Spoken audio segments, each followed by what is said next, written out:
करने का मुख्य उद्देश्य क्या है? तीनों कृषि कानून के खिलाफ देश में किसानों का बहादुराना संघर्ष चल रहा है। मोदी सरकार को किसानों ने घेर लिया है और मोदी सरकार किसानों पर दमन ढा रही है, उस आंदोलन को बदनाम कर रही है। सरकार से कहना चाहते हैं कि ये देश के वो किसान हैं, ये उन किसानों के ये संतान हैं जिन किसानों ने अंग्रेजों के तोप का मुकाबला किया था। अंग्रेजों के तोप से इन किसानों ने खौफ नहीं खाया था और उन्हीं किसानों का ये वारिस हैं, संतान हैं। ये मोदी सरकार के लाठी से क्या डरेंगे?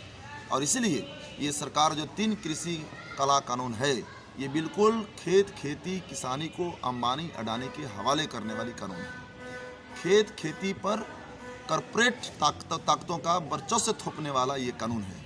और सरकार का जो न्यूनतम समर्थन मूल्य पे ये किसानों के हर तरह की फसल को खरीदने का कानूनी हक देना चाहिए, उससे सरकार भाग रही है। ये पूरे कृषि बाजार को पूंजीपतियों के लिए खोल रही है। कृषि में रोजगार चला जाएगा, किसानों की ज़मीन धीरे धीरे अंबानी अडानी जैसे पूंजीपतियों के हाथों में चली जाएगी। और इसलिए तीनों कृषि कानून के खिलाफ 29 दिसंबर को बिहार में अखिल भारतीय किसान संघर्ष समन्वय समिति के बैनर से किसानों का राजभवन मार्च होगा, जिसमें भाकपा माले समेत सभी वामपंथी पार्टियां बढ़ चढ़ करके हिस्सा लेगी। और हम मांग करते हैं सरकार से कि तीनों कृषि कानून वापस लीजिए, न्यूनतम समर्थन मूल्य पे किसानों के फसलों की खरीद की गारंटी हो, मंडी व्यवस्था बहाल हो, जन वितरण प्रणाली और खाद्य सुरक्षा को समाप्त करने के लिए ये जो आप लाए हैं कानून, इस कानून को वापस लिया जाए।